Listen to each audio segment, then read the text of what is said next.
Graça e paz de nosso Senhor Jesus Cristo. Hoje é um dia muito especial, dia 10 de abril do ano de 2020, quando a cristandade no mundo inteiro comemora o sofrimento de nosso Senhor Jesus Cristo. É o dia da paixão de nosso Senhor Jesus Cristo. Ou seja, é comemorado o dia em que ele foi crucificado, que ele levou sobre a cruz do Calvário as nossas dores, os nossos pecados, a nossa condenação. Portanto, é um dia muito importante para todos nós que cremos em Jesus Cristo. Jesus levou sobre a cruz toda a nossa culpa. Então, é um tempo assim de constrangimento, um tempo de tristeza, mas também um tempo de alegria, pois celebra a nossa libertação e que a nossa dívida com relação aos nossos pecados, Jesus Cristo pagou na cruz do Calvário. Há um texto aqui muito interessante que eu gostaria de compartilhar com vocês hoje, que se encontra no Evangelho de Lucas, no capítulo 22, a partir do verso 14. Chegada a hora, pôs-se Jesus à mesa e com ele os apóstolos. E disse-lhes: Tenho desejado ansiosamente comer convosco esta Páscoa antes do meu sofrimento. Pois vos digo que nunca mais a comerei, até que ela se cumpra no reino de Deus. E tomando um cálice, havendo dado graças, disse: Recebei e reparti entre vós. Pois vos digo que, de agora em diante, não mais beberei do fruto da videira, até que venha o reino de Deus. E tomando o pão, tendo dado graças, o partiu e lhes deu, dizendo: Isto é o meu corpo, oferecido por vós. Fazei isso em memória de mim. Semelhantemente, depois de cear, tomou um cálice, dizendo: Este é o cálice da nova aliança no meu sangue, derramado em favor de vós. Então, quando Jesus se reúne ali com os seus discípulos, dizendo que até desejou aquele momento em que estaria reunido com eles, comendo aquela última Páscoa, Jesus está se referindo a um evento histórico muito importante na história dos hebreus, acontecido há cerca de 1500 anos, quando Moisés, ordenado por Deus, entrou no Egito para tirar o povo de Deus que lá se encontrava escravo, sendo o próprio Moisés também um daqueles hebreus. E a história do nascimento de Moisés é muito interessante, porque ele nasceu exatamente na época em que Faraó ordenou que todos os meninos que nascessem fossem mortos. As parteiras tinham ordem de assassinar todos os meninos que nascessem. Mas Moisés foi liberto daquela situação, escapou daquela situação, foi colocado em um cesto e depositado ali no rio, e descendo os rios, sendo que a irmã mais velha dele, Miriam, foi acompanhando o trajeto daquele cesto até que chegou no lugar onde a filha de Faraó se banhava ali no rio. E ela tomou aquele cesto e disse: Moisés, porque tirou ele do rio. E Moisés foi criado ali como filho da filha de Faraó, no palácio de Faraó, com toda a ciência do Egito, até que, com 40 anos de idade, Moisés foi visitar os seus irmãos e viu a opressão em que eles viviam. Ali, debaixo dos chicotes, tendo que construir as casas, os monumentos no Egito, fazendo tijolos, carregando grandes pesos, enfim, uma vida escrava, uma vida dura, uma vida difícil. E ele ficou muito consternado quando viu um hebreu sendo castigado ali por um egípcio, e ele acabou entrando naquela situação e matou o egípcio, escondeu na areia, e depois disso houve várias situações e ele precisou fugir do Egito para não ser morto. E ficou 40 anos no deserto de Midian. Ali ele casou-se, teve filhos e cuidava das ovelhas do seu sogro chamado Jetro, Até que um dia, 40 anos depois, Deus aparece para Moisés em uma sarça que ardia. Sarça é uma planta do deserto, um arbusto seco, e ele se queimava, havia um fogo ali, mas ele não se consumia. E Deus falou com Moisés que voltasse ao Egito para libertar, tirar o povo dele que ali se encontrava sob a opressão, pois Deus havia ouvido o clamor do seu povo. E a história de Moisés no Egito, as 10 pragas, são histórias assim muito interessantes, retratada em muitos filmes. Todos já tivemos a oportunidade de ler na palavra, de assistir filmes em que mostram ali todas as calamidades que caíram sobre o Egito para que o povo de Deus, o povo hebreu, fosse liberto. Até que a última praga, que foi a morte dos primogênitos.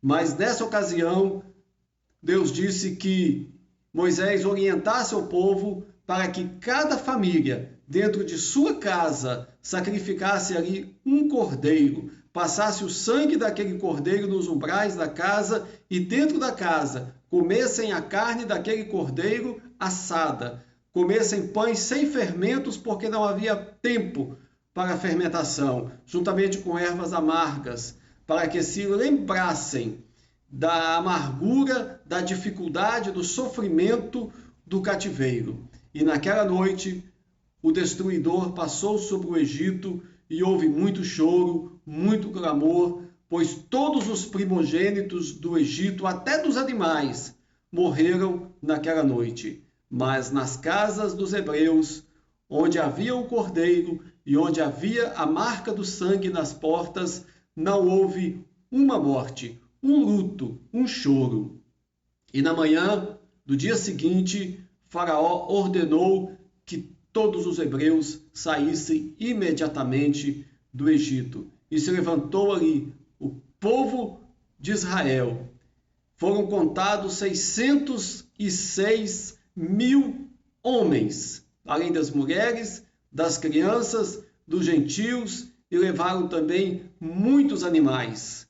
E os egípcios ainda deram ouro, prata, pedras preciosas, para que os israelitas saíssem levando os despojos do Egito. Então essa história é muito marcante e ano após ano os israelitas eles comemoravam a Páscoa exatamente assim, um cordeiro, pães sem fermento e ervas amargas. E foi justamente nessa ocasião em que Jesus reuniu os discípulos e disse: eu quero comer com vocês esta última Páscoa. E ali houve a comemoração, segundo a tradição judaica, mas Jesus fez algo diferente. Instituiu naquele dia o que nós chamamos de a ceia do Senhor. Jesus tomou então um pão e disse: isto é o meu corpo. Partiu e deu aos seus discípulos. Pegou um cálice e disse: este cálice é a nova aliança no meu sangue, e deu a todos que bebessem. Então, a partir daquele momento, ficou instituído a ceia com estes elementos, o pão e o vinho, para que a cada reunião da igreja pudessem eles lembrar que Jesus entregou o seu corpo e derramou o seu sangue pelos nossos pecados, uma aliança eterna. Porque é somente através do sangue de Jesus Cristo que os nossos pecados são perdoados. Não existem boas obras, não há religião, não há pensamento positivo, não são filosofias, não são ideologias, não são dogmas, não são teologias que podem nos salvar. É a fé, uma fé real, uma fé verdadeira no sacrifício de nosso Senhor Jesus Cristo, porque ali aponta a cruz onde os nossos pecados foram levados pelo Senhor Jesus Cristo. E isso é um golpe muito forte na nossa autonomia, no nosso orgulho, na nossa prepotência. porque achamos nós que podemos nos salvar, achamos nós que podemos resolver os nossos problemas diante de Deus. Grande engano, porque nós não podemos pagar a nossa dívida. Jesus já a pagou inteiramente. Quando olhamos para a cruz, temos que lembrar que nós não podemos resolver a nossa questão em relação ao pecado, a nossa separação de Deus. Deus fez isto através do seu Filho. Há um versículo muito amado nas Escrituras, citado pelo próprio Senhor Jesus Cristo, quando ele diz assim: Deus amou o mundo de tal maneira que deu seu Filho unigênito, para que todo aquele que nele crê não pereça, mas tenha a vida eterna. Então nós temos a vida eterna através de nosso Senhor Jesus Cristo, porque ele, como Filho de Deus, ele se fez homem, como homem viveu uma vida irrepreensível, uma vida sem pecados. A obra que Jesus realizou foi grande, foi extraordinária. A sua vida foi sem defeito, ele não pecou, foi uma vida irrepreensível. E ele, na cruz do Calvário, entregou a vida dele por nós. Morreu pelos nossos pecados. Então isso é algo muito importante para que creiamos. E assim possamos confiar em Jesus Cristo como nosso único e suficiente Salvador. Religião não salva. Quem salva é Jesus Cristo. O que precisamos tão somente é nos arrepender dos nossos pecados.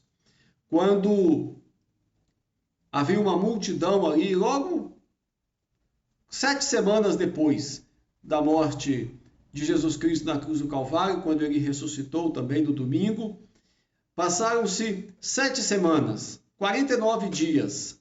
Então é celebrada a festa de Pentecostes, que era a festa das primícias, quando os judeus vinham a Jerusalém trazendo as suas ofertas, as primícias das suas colheitas. E ali, quando a igreja estava reunida numa mesma casa, cerca de 120 pessoas, veio o Espírito Santo, todos foram cheios do Espírito Santo, e foi um momento assim tremendo, maravilhoso, em que falaram em línguas, e as pessoas vieram para ver o que estava acontecendo ali, porque houve muito barulho, e as pessoas ficaram impressionadas, porque cada um ouvia eles falarem nas suas línguas maternas as grandezas e as maravilhas de Deus, e ficaram indagando o que seria aquilo. E Pedro levantou-se e disse que aquilo era o cumprimento da profecia, que nos últimos dias o Espírito Santo seria derramado sobre toda a carne. Filhos, filhas, servos, servas, todos receberiam o Espírito Santo. Então aquela multidão constrangida perguntou: que faremos então, irmãos? Foi quando Pedro disse: arrependei-vos, cada um de vós seja batizado em nome de Jesus Cristo para a remissão dos pecados e recebereis o dom do Espírito Santo. E muitos creram naquele momento. E cerca de 3.000 pessoas foram batizadas ali e perseveravam nos ensinamentos dos apóstolos, na comunhão, no partir do pão e nas orações. Então a igreja se estabeleceu ali e a igreja é fundamentada sobre estes ensinos dos apóstolos, e uma marca muito interessante da igreja é quando ela reunida, ela pega o pão e diz: isso aqui é o corpo de Cristo. Pega o vinho e diz que isso aqui é o sangue de Cristo. Porque nós estamos falando da nova aliança. Estamos falando do sacrifício perfeito de Jesus Cristo em nosso favor. Então que esses dias, essa sexta-feira, chamada Sexta-feira da Paixão, você possa entender quem é verdadeiramente Jesus Cristo para você. Pois ele morreu pelos nossos pecados, foi sepultado e ressuscitou no terceiro dia. Que Deus abençoe a sua vida. Nós vamos orar neste momento, queremos buscar ao Senhor por sua vida, por sua família, e oraremos também em favor do nosso Brasil.